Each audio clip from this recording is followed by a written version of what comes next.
Welcome to Best in Class. My name is AJ Madden. I have the honor and privilege of helping individuals and organizations become best in class at what they do. Speaking of honors and privileges, I am very honored and privileged to have Lanny Bassham on the show today. I'm beyond excited for this interview. Now, Lanny is an Olympic gold medalist and creator of the mental management system. Since 1976, Lanny has been teaching mental management to Olympians, business owners, Fortune 500 corporations, and the elite of sport and business community. His clients include the PGA players, Miss America finalists, Miss USA winners, world and Olympic champions, Fortune 500 companies, the United States Secret Service, the U.S. Navy SEALs, the United States Army and Marine Corps marksmanship units, and Olympic teams worldwide. Lanny has also written two of my favorite books on mental performance. One is With Winning in Mind, and the other one is Parenting Champions. Two absolute must reads if you want to perform at your best, no matter what you're doing. Lanny, welcome to Best in Class. Thank you for being here. I'm happy to be here. Thank you, AJ. Honored again to have you. And it's been, over the last 20 years, I've conducted one of the world's largest private studies on top 1% performers. And a few years ago, I came upon Laney's work, and I firmly believe it is some of the best in the world. Laney has been studying the best in the world for almost 50 years, and he really reverse engineered success and what the top 1 to 5% performers are doing and really put it into a system for all of us to use. So, after doing a lot of research on Lanny's work, I came down to two real powerful themes here that he teaches, and I'll describe them as the two greatest principles of winning. And that's what Lanny will teach us today. The first principle is the first thing you should do is find someone who is doing it right and learn from them. And what Lanny did, and Lanny, can you talk about how you called Olympic gold medalists for 2 years and asked for help, and then figured out that there was a system and principles to what they do? Well, my story is I was a terrible athlete in high school and or even before high school, and the I just wasn't athletic, but I like everybody that grows up, you want to be accepted by other people, and when you start applying or when you start judging yourself against other people, you develop an attitude about how whether or not you fit in or not. And that's called building a self-image. So you have a self-image about how am I a good student? Am I athletic? Am I uh, better than this guy or not as good as this guy? And you develop this self-image. So I just had a hard time with the things that most young men, young boys do, baseball, football, basketball. I just was kind of slow, short, and uncoordinated, and I couldn't do that. But after a while, I was introduced to international rifle shooting, and I found out that, oh, I could probably do that. And so I applied myself to that and was a four-year All-American in college. And at the time when the United States was dominating Olympic rifle shooting, most people probably don't are not aware that shooting is one of the Olympic sports, and we have rifle, pistol, shotgun shooters. And I was a rifle shooter, and the all of our medalists, the United States at that period of time dominated Olympic rifle shooting, and and all of our medalists were in the Army at the Army Marksmanship unit, and so the Army supported that that discipline, and so I found out that if I wanted to do that, if I wanted to go to the Olympics, that was the best place to go. And so I took ROTC in college. I went in the Army and got a tryout, made the team, and I managed to get into the top four. We had four-person teams back in those days, and to be in the top four in the best country that dominated the sport was was a great process for me to learn from the best in the world. The and my teammates, my three teammates, all had Olympic gold medals, world championship titles, world records, and all that. And I had to go around some really good shooters to get into that team. But but I spent 3 long years on the U.S. team, not winning much. Matter of fact, I don't think I won a single um, important tournament. And, I had a lot to learn from these guys. I mean, I learned how to shoot from these guys. I learned I could watch everything that I could watch, I could emulate. And so I did that. And, but back in those days, uh, we knew that the mental game was important, but we thought that the mental game was something you had. It wasn't something you could learn. So we weren't trying to learn it. You were either mentally tough or you weren't mentally tough. But it wasn't until I made an Olympic team in 1972. Now, um, then only two people from each sport, each country can compete in the Olympics in my sport. And so I managed to finish second in the tryout. So I get to go to the Munich Olympics. And I'm training with my teammate Jack Ryder was the best shooter in the world. He held the world record. He was reigning world champion. He'd won every major tournament leading up to the Olympics. I'd never beaten him in a tournament. But I was training with him, so there's no question that working with the best possible uh, people that you can find is a big asset. But it wasn't enough for me because now I was able to was skilled enough to be able to beat Ryder, but when we actually competed in 1972, there was a lot of pressure on him to win the gold medal. He had won a silver medal in the previous Olympics, and there's more pressure on the winner than one who's expected to win than there is on anybody else.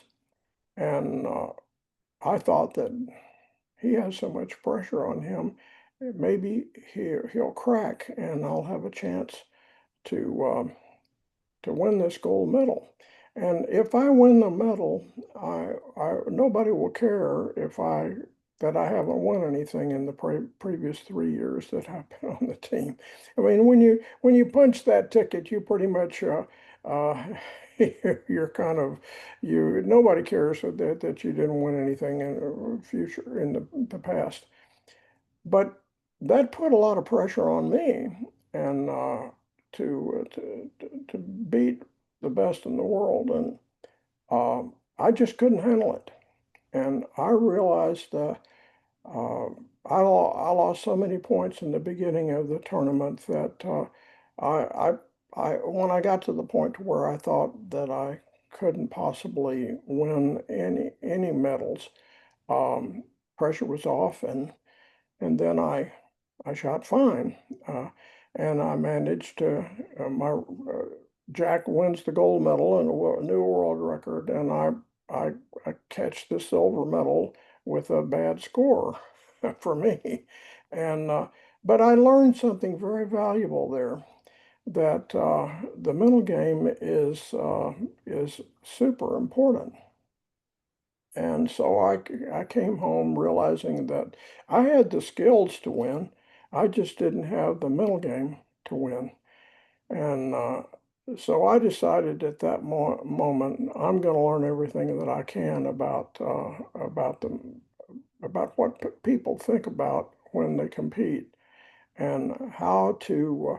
I didn't want to go back into another Olympics or World Championships and have the same outcome that I had and the same experience that I had in this Olympiad. And so I thought to talk about your first question here or first topic is that I decided that if you want to win, maybe you should talk to winners and find out what they're doing. And so that's what I did. I back in those days we didn't have cell phones. Now I teach a lot of people and sometimes I'll ask them a question. I said, what would it be like if you didn't have your cell phone? I mean, today, I mean, I can't leave the house without my cell phone. I mean, the first thing I do is I check and make sure I've got my phone. And we're so Mhm. addicted to phones. But in those days, we didn't have cell phones. We had answering machines. And so I would get the phone number for a Olympic champion or a world champion in anything. And when you're Olympic silver medalist, you have a little bit of access to champions. And once you get the phone number, then I would call and leave a message on their answering machine. They never picked up, but these are busy folks.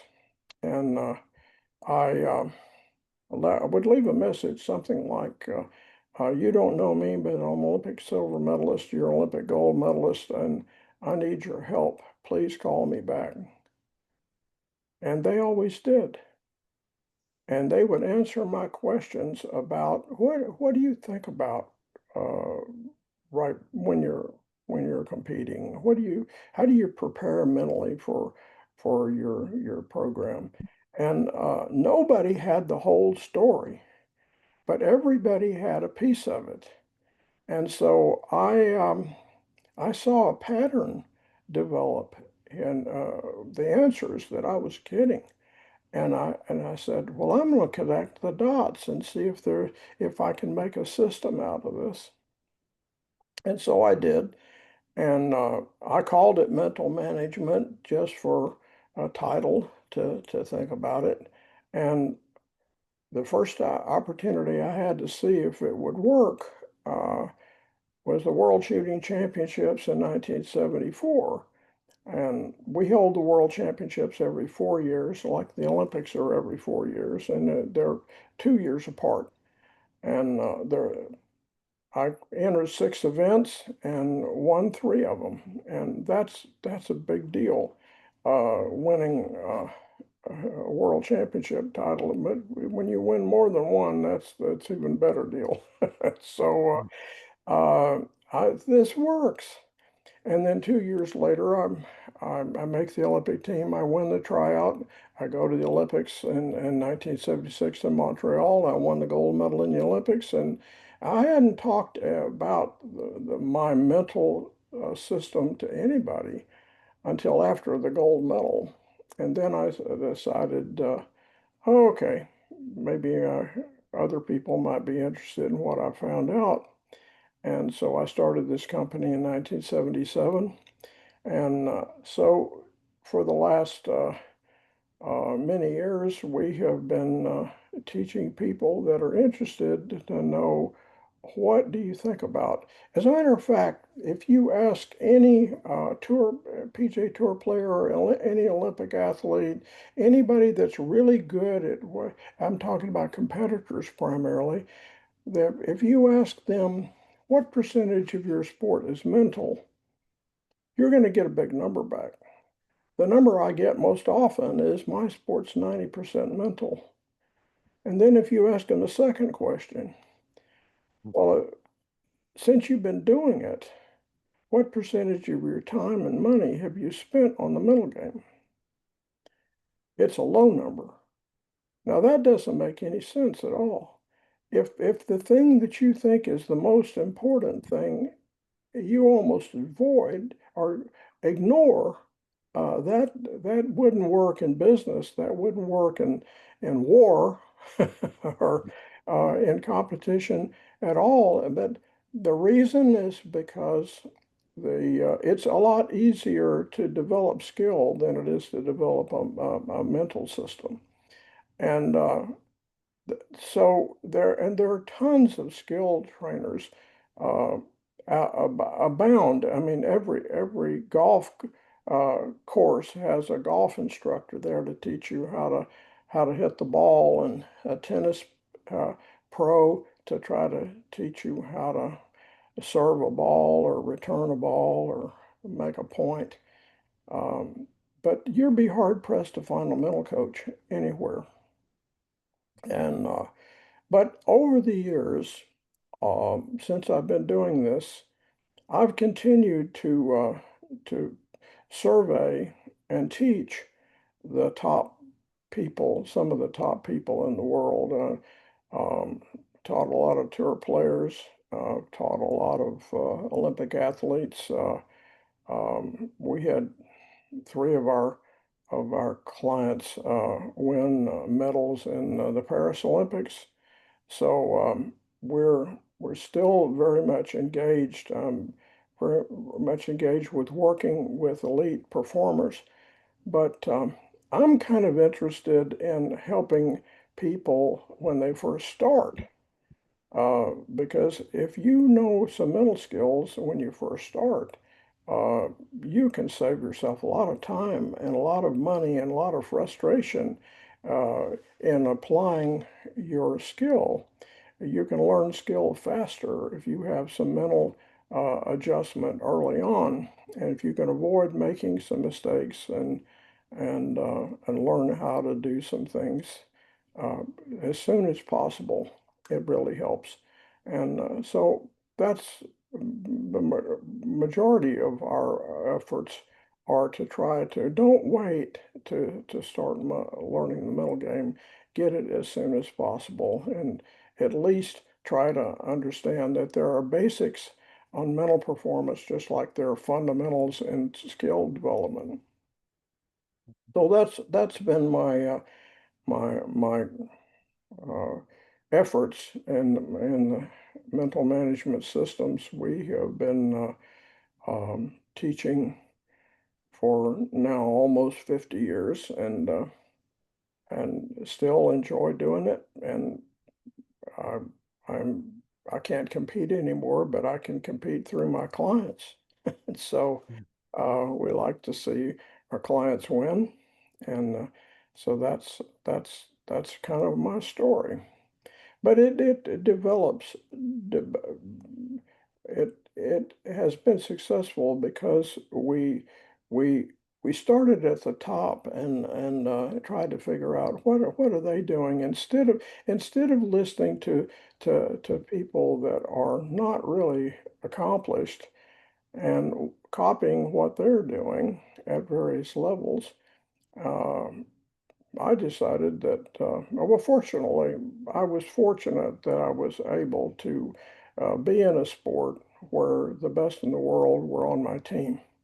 That taught me a lot, and uh, that that helped me get the mindset that if you really want to know something, well, find the best people that you possibly can find and learn from them. The problem with that is that most elite performers can't teach.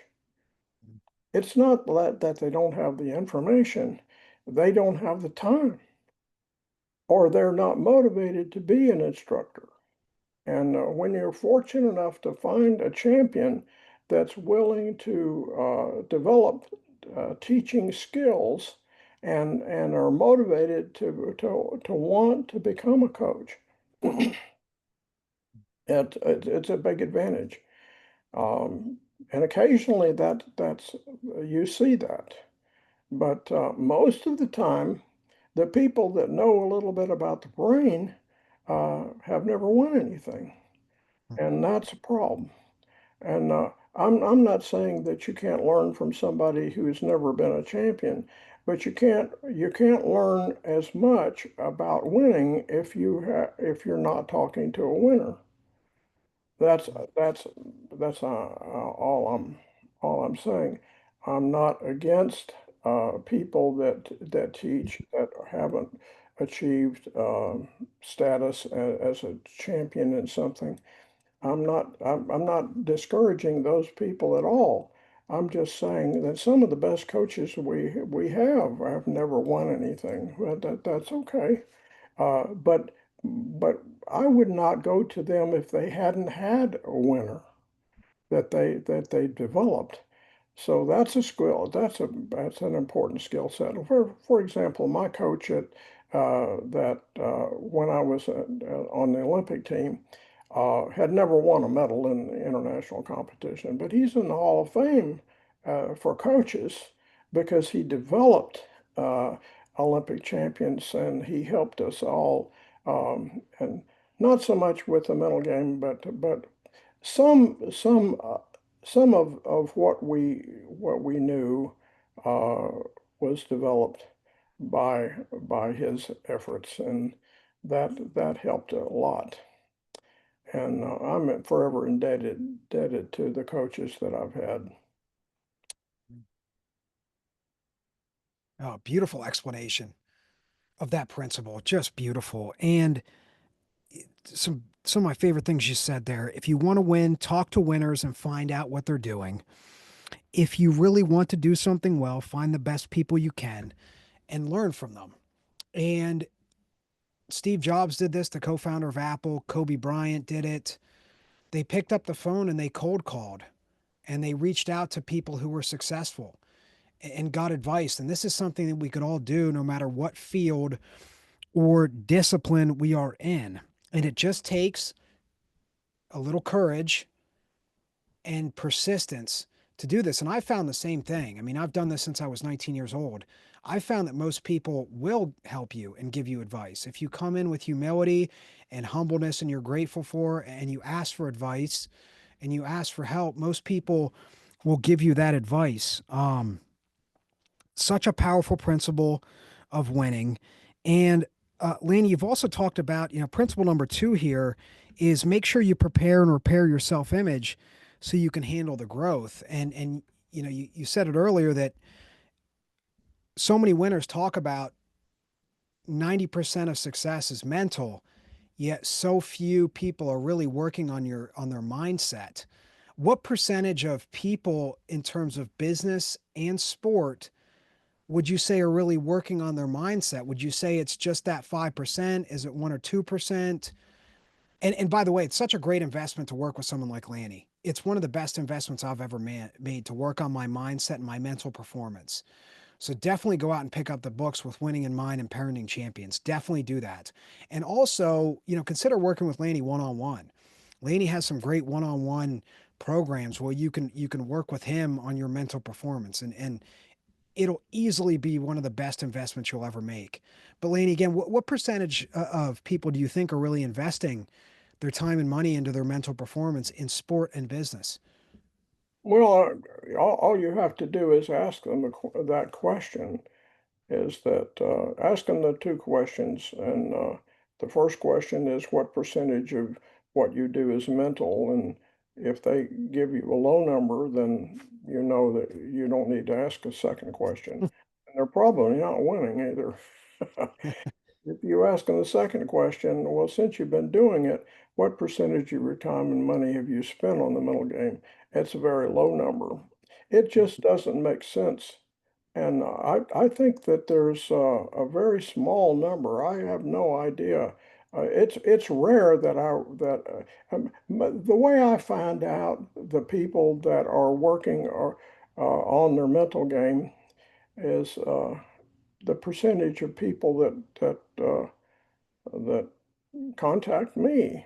I mean, I only know about the people that contact me, and they want to know more. Uh, because if you're having trouble with your training performance is at one level, and your competition performance is lower, you probably didn't forget how to perform. Uh, it's probably a mental issue. And if your consistent performance in tournaments is inconsistent, it's probably a mental error. And as a matter of fact, it's been my experience that the best you get in your skill area, the more accomplished you become as an athlete or a business person. You're going to find that the better you get, the more likely that your mistakes are caused by mental mistakes, not technical skill mistakes. So you've got the skills down, and but now you're inconsistent with what you think about while you do it, especially if you have a proactive element in your vocation or in your sport. Like some sports are highly proactive, like shooting, archery, golf.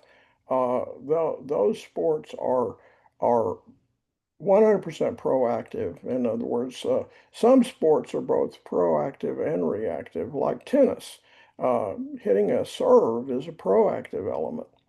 But when in a rally, it's reactive, and and you can run a mental system in a proactive element, like throwing a pitch or kicking a field goal or kicking a penalty kick in soccer. Um, it's proactive. You can find the optimum thing to think about and marry it up with your routine, which is what you're physically doing. And you can improve your consistency when you do that. And that's one of the strong areas that we work on.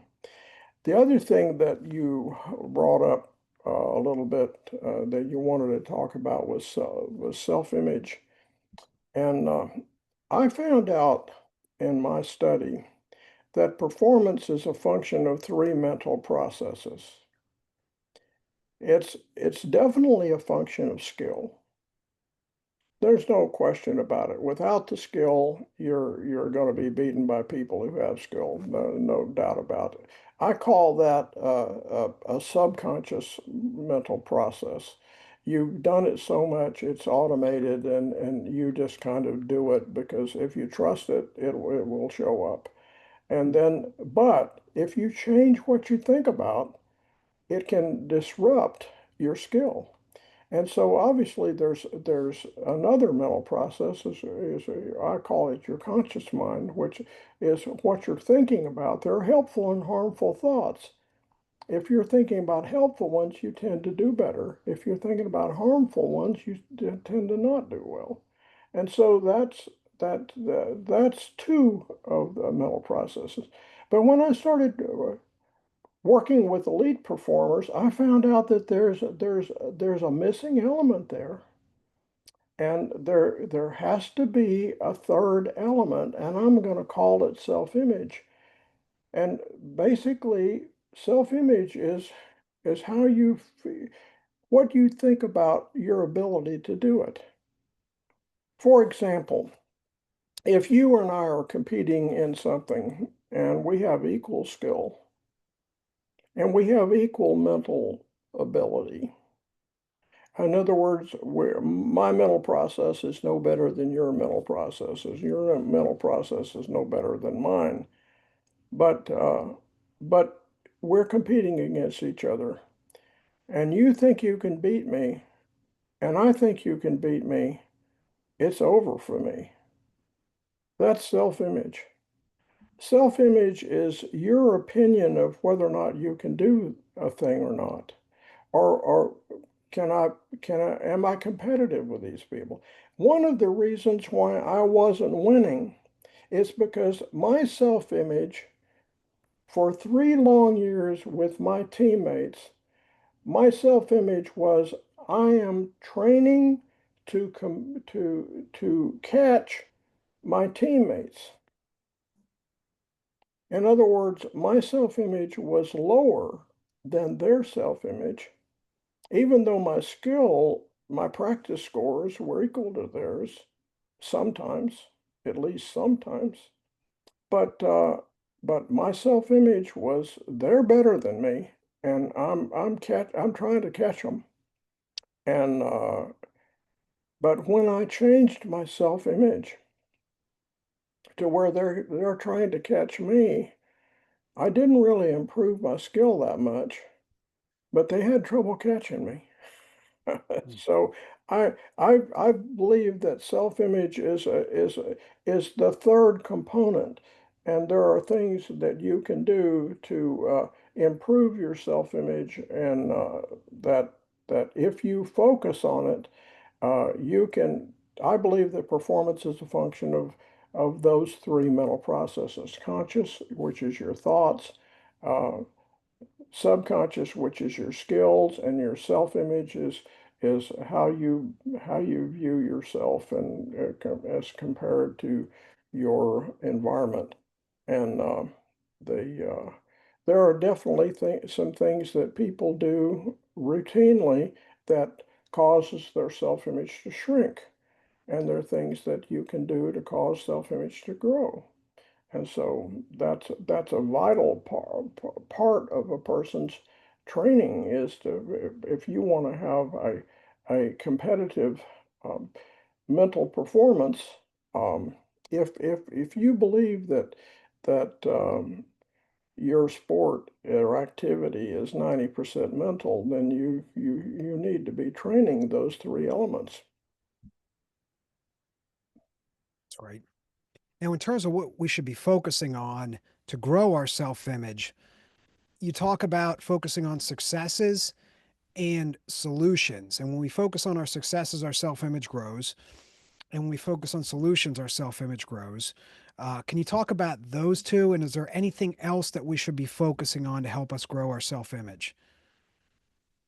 Well, I believe that everything we do in life has three phases to it.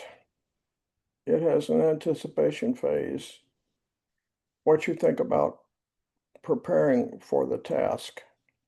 The action phase, what you think about while you're performing the task. And a reinforcement phase, what you're thinking about immediately after you've completed the task. And what's interesting about these three phases, is that there's a direct relationship between the three mental processes that yield performance and the three phases. The anticipation phase is a conscious issue. The action phase is more subconscious. And the reinforcement phase, what you think about immediately after you've finished a task, has a direct impact on your self-image. It's an opportunity to grow your self-image or shrink your self-image. It's amazing to me. The top performers tend to reinforce what they do right immediately after they've done it right. And they tend to correct what they've done wrong. The people in the middle of the leaderboard tend to beat themselves up when they do something wrong, or they get frustrated, or get angry, or get upset because if they hit a bad. If you're talking about golfers, if they hit a bad golf shot, they're they're frustrated, and not the champions. When they hit a bad shot, they're thinking about how do I correct that? What do I need to do to correct that? If you learn how to respond to what happens, I mean, making a mistake is not a mental error. Making mistake is a requirement, and learning from it. Making mistake and learning from it is a requirement to get better. And so if you make a mistake in business or you make a mistake in sport and you learn from it, that's not a bad thing. That's a good thing. As a matter of fact, I've never met a champion that didn't tell me the same thing. that I made tons of mistakes in getting where, in my journey to get to where I am today. But the reason I'm here is because I learned from every one of them. And when you learn from a mistake, when you're solution based, your self image grows. And so every time you make a mistake and you learn from it, uh, your self image grows. So it doesn't really matter what happens to you. You go to a competition and you win or you don't win. You hit a shot and it's a good shot or it's a bad shot. It doesn't really matter if you learn from the ones that are inherent and the ones that are they're in your opinion are less than, if you're a shotgun shooter, you're hitting targets. So it's either a hit or a non-hit, or if you're a rifle shooter, it's either a 10 or less than a 10, So when it's a 10, and it's a hit, you reinforce that. What was I thinking about when I did that? How did that feel? How did that shot feel? How did that sale feel if I'm a salesperson? For the first 15 years when I was teaching mental management, I wasn't teaching athletes. I was teaching salespeople, and I did sales training for a long time. And then, but it's the same thing. A sales process. You have a sales process. You have a selling system, and when you don't have a sale, it's a learning experience. And sometimes there's nothing that you have an experience that even people who are at the top of the sales business have the same experience. It's how you respond to that experience that matters. And because they're building their self-image all the time, and you're tearing yourself up if you're beating yourself up. I often ask people that beat themselves up, how's that working out for you? No. Would you like to do something else, something different? And I would try asking yourself, what do I need to do to fix that? And think about the solution. And fortunately, the coaches that I've had have been solution-based coaches that when I shot a bad shot, they didn't say, here's what you're doing wrong. They always said, here's what you need to do, or ask me, "Oh, what do you think you should do?" And so they got me to think about the solution, not the problem. Because the problem, the more you think about, talk about, write about something happening, you improve the probability that will happen. So you don't want to worry about a poor performance or a bad shot, or I don't want to talk about it. You don't want to reinforce it because you just improve the probability that's going to show up again. And so the elite performers that I've taught and I've worked with are extremely positive individuals. Um, they don't talk about their mistakes. They don't think about their mistakes. They don't worry about their mistakes. They correct their mistakes. What do I need to do to fix this? That's what they do. When they respond, they don't react. Most of the people in the middle of the leaderboard in any tournament are reacting to their mistakes. And the people at the top of the leaderboard tend to respond to their mistakes, which simply means that, oh, okay, what do I need to do to fix that? So by reacting it takes no mental skills to react to a task, uh, a, a golf shot, for example. It takes no mental effort, no mental maturity to react. You knew how to react when you were born. when things are good, you're happy, and when things aren't bad, you're let people know that you react. I'm unhappy. I'm crying. I'm complaining. I'm frustrated. All that you were kind of came into this world with the ability to react. You have to learn how to respond. And it takes some mental maturity to handle that. But I promise you that you're never going to get very far in any activity until you learn how to respond to when things go wrong. And once you have figured that out, um, you got a chance to grow. That's what I provide. I mean, most of the stuff that we teach is it's been around a long time. What I do, and people know that they're supposed to be positive, not negative, but they've never been told why. I'm telling you why. Why do you need to be positive? Why do you need to avoid being negative? Because every time you're positive, your self-image grows. It imprints on your self-image, and you become whatever you're complaining about. You become whatever you're praising. Become whatever you're thinking about, talking about, writing about.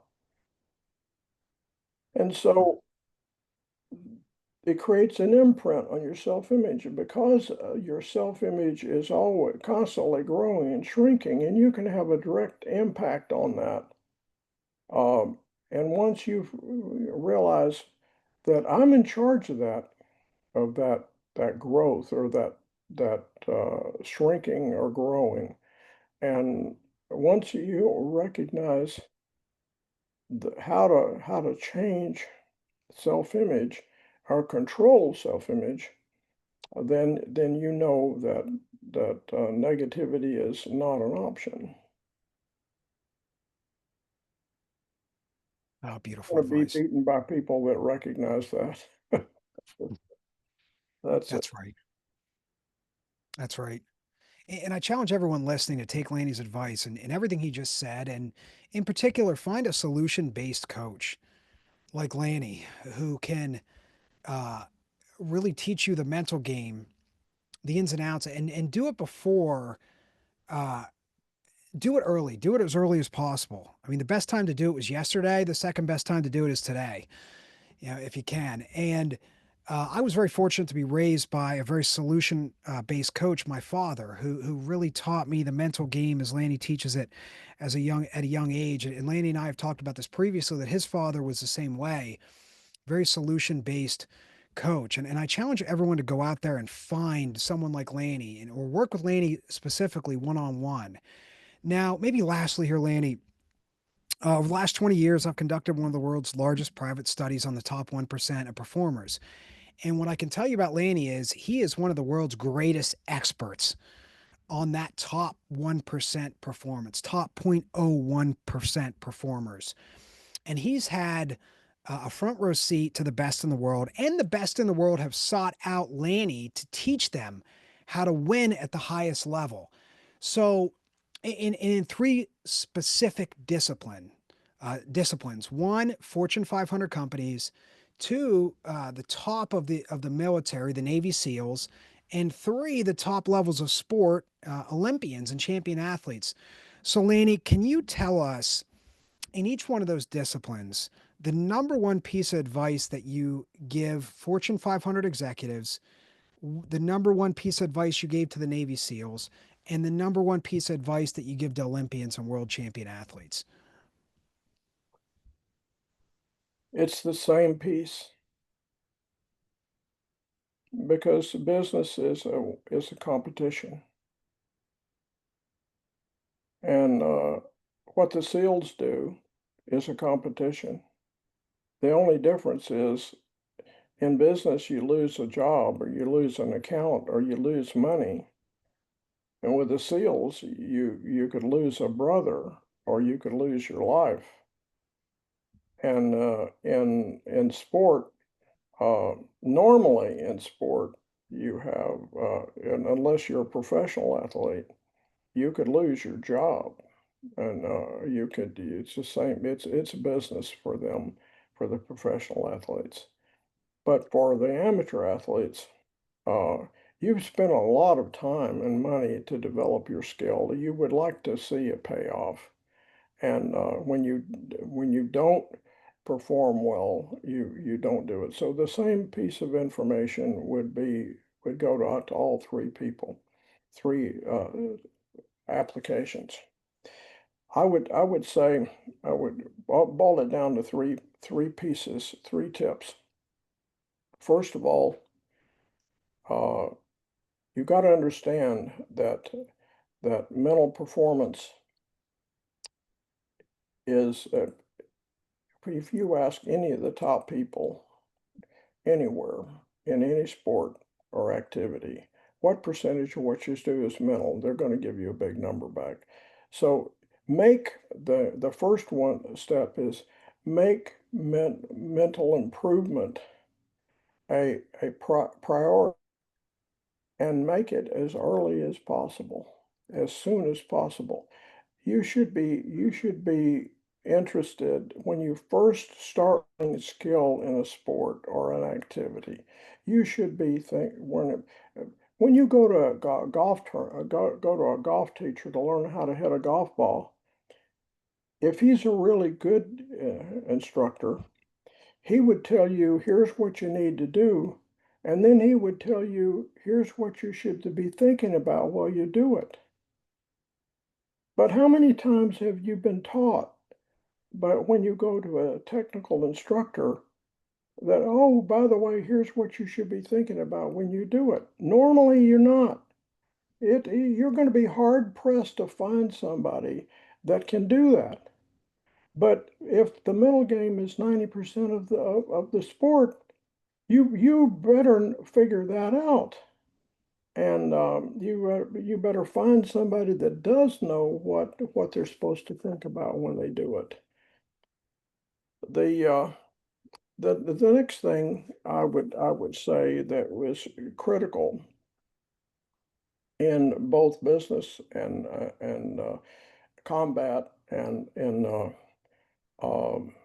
sport is that you have to know what the winners know. You have to you find, when we kind of made that point already, that you need to find the best people that you possibly can. That's one thing that I promise you, if you're a Navy SEAL, you have had the best instructors uh, money can buy, because the SEALs have a, an elite program. You don't get through SEAL schools without having the being exposed to the best instructors. And if you become a SEAL, they provide you with the best instructors and best equipment uh, that's available. And because you're training with people that have been where you want to go, um, you're with the most elite team and possible. So it's it's very difficult to get to that level, and but once you get to that level, they take care of it, of that tip pretty well. And I've been working with the SEALs for a long time, and I have certified coaches that work with them as well. And but the as far as the next step is that understand how performance is really generated. It There are three mental processes that generate performance: conscious, subconscious, self-image. And all of them are equal. All of them are necessary. and you need to control what you think about. You need to control your develop skill. There's no question nothing's going to work without skill, but you also have to have determine what are the optimal thoughts that yield the best performance, and and just reproduce. Stay with the helpful ones, stay away from the harmful ones, and then learn how to react, learn how to respond and not react when things happen, so that you become an expert in how to respond to what life hands you. And so that, and by the way, that's all in the Bible. Read your Bible. That's probably the best book you'd ever read about building self-image. Just take a look at what they say in that book, and you won't go too far wrong. It's beautiful. Well, Laney, thank you so much for today. And where can people find you to work with you one on one? I would go to withwinninginmind.com. That's my personal website, withwinninginmind.com. It's also the name of the book that I've written. That's for the performer. I've written a book called Parenting Champions, that's really designed for parents and coaches and managers. Mm. Uh, it's it's it's it's written to a parent, but it could easily have been taught managing champions or coaching champions. The principles and there are ones that can have applications to those folks. Mm. And we do offer a free 20-minute uh, consultation. So if you're interested in maybe doing something one-on-one with me or um, one of our certified coaches, you can just write, contact us at info@mentalmanagement.com, and I will make sure that you get contacted, and we can discuss. And I get to do a lot of those, so you know, Mm. just contact us at info@mentalmanagement.com, or go to and you can get uh, those books from Amazon or Audible or Kindle, and that's you can get those from at mentalmanagement.com as well, but they're easy to find. So I found that 100% true about the Parenting Champions book. It's a great book for coaches, for leaders, for managers, anyone in a leadership position. And you shared a great quote with me. You said parents are the most important mental coach a child will ever have. 75% of their mental performance will be established before they're 16 and can walk out the door and drive. So if you're a parent, it's definitely something to take seriously. The mental game and Parenting Champions is a Bible for mental performance for parents. It's probably the Bible. As well as if you're not a parent, if you're a coach or manager or any leadership position, that's a great book as well. Now, I highly recommend Laney's work. It's if you work with Laney one on one, if you read the books, or even better, work with him one on one, you're not just going to become a better performer. You're not just going to have a much greater chance of world class performance.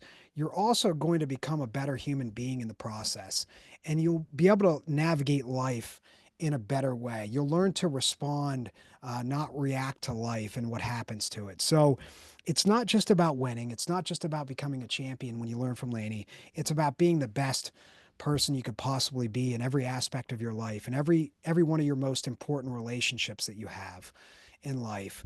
So again, Lanny, I'm going to say it again. I believe you're one of the world's greatest experts on winning and elite performance, and I appreciate everything you've given to the world. And thank you for today.